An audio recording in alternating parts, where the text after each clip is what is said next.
Hey guys, today we're sewing a decent tank top. A must-have for everyone. You can find the pattern on my website or my Patreon page. The link is in the video description down below, and for the fastest 5 of you, there's a 20% discount with the code tanktop.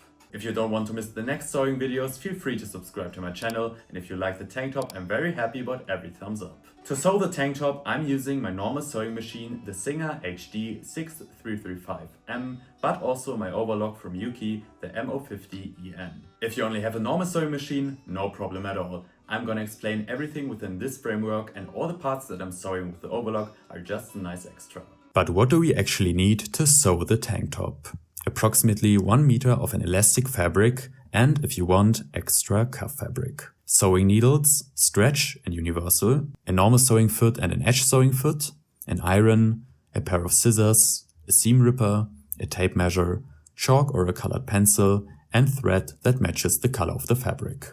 Once we have all our utensils together, we need to prepare our pattern. To do this, we lay all the A4 pages in front of us in the correct order and cut everything perfectly along the edges. Then we need to glue all the small individual pieces together to make our final pattern pieces using sellotape. For the fabric, I chose a thin, light gray mottled sweat fabric, which is very comfortable to wear and has a spandex content of 4%. The elastane content is essential for this project. Now let's spread out the fabric in front of us. Pay attention to the weaving direction of the fabric.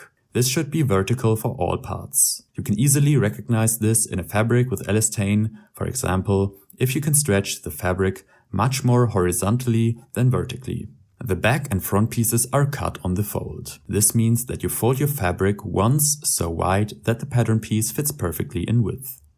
Then place the inside of the pattern piece on the folded edge, also known as the fold, pin it in place and cut directly along the edge of the pattern. With stretch fabrics, I would not trace the silhouette of the pattern pieces. That only causes some headaches. Next, we take the pattern piece for the later cuff strips for the arm openings and place it on the folded fabric. Secure everything with pins again and then cut out our 2 strips. We place the pattern piece for the collar on just 1 layer of fabric and cut it out, as we only need 1 strip. Finally, we cut out our strip, which we will need later to finish the neck seam. With regard to the collar and the cuff strips for the arm openings, it is also important to mention that you can, of course, use extra cuff fabric. I didn't need to do this for this project because the fabric has a sufficient amount of elastane, but if you want a different fabric for the front and back, then I would use cuff fabric. That way, nothing will go wrong later when the fabric is stretched. In the next step, we iron all our cutout parts in an exemplary manner. This is to counteract the subtle shrinkage factor that will occur when the tank top is washed for the first time. You can also counteract the curling of the edges of sweat fabric.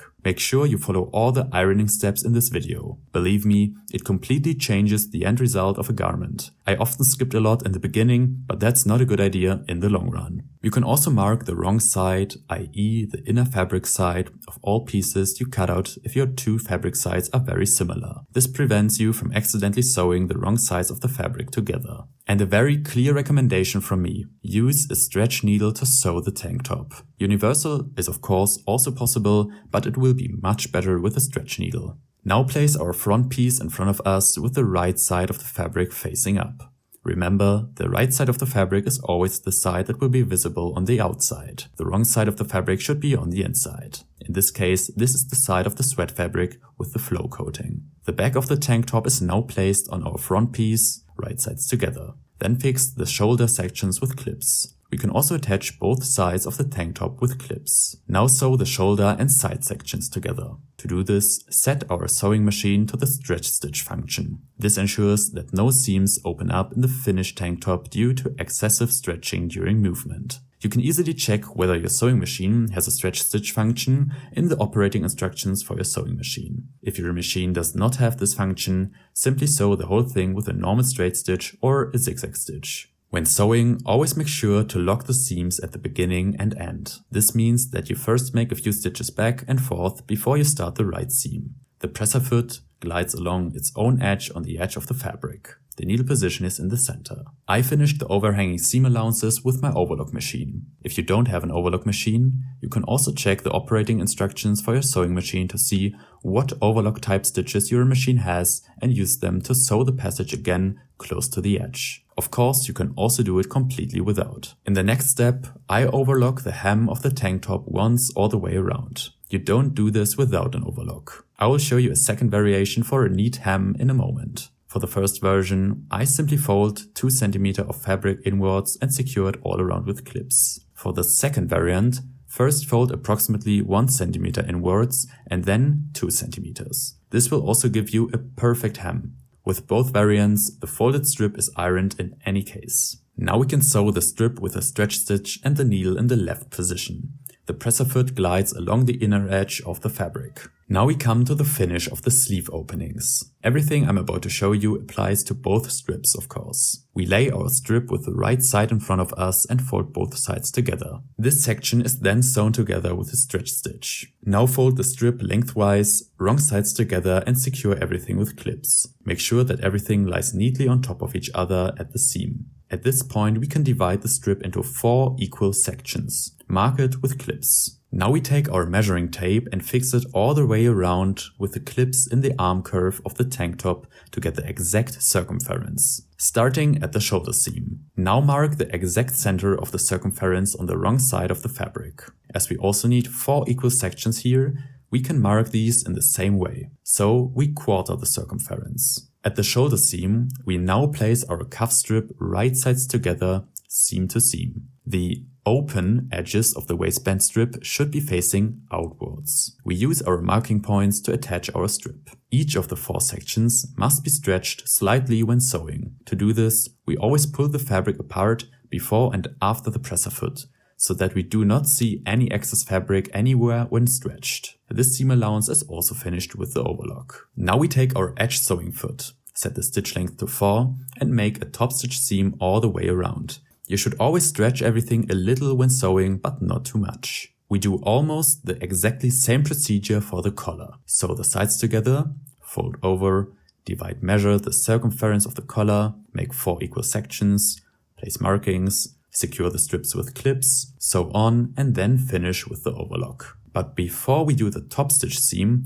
we take our strip to finish the neck seam. We mark half of this as well as the neckline of the back piece. Now pin the strip to the seam allowance, right sides facing. Fold in the ends on the left and right sides. The strip is now sewn on with a normal straight stitch, a stitch length of 3 and a needle position in the middle. The presser foot glides along the edge of the seam allowance. Now we take our edge sewing foot again, set the stitch length to 4, make sure to fold the serging strip down and then make a top stitch seam all the way around. Now let's take another look at the inside. There is a small metal element in the center of the edge sewing foot. Using this, we now make a second seam from the left, but only along the serging strip. We then cut off the excess fabric of the strip with scissors very close to the edge, and the end result is super clean. Finally, we iron all 3 of our cuff strips once for the perfect finish. And this is the finished tank top.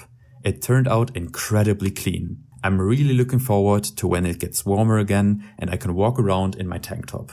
Until then, I will definitely be making a few more in other colors. For now, I will be wearing it in the set with my open leg jogging pants. But that wasn't the last piece made from the sweat fabric. Soon I will show you how to sew the perfect zip hoodie.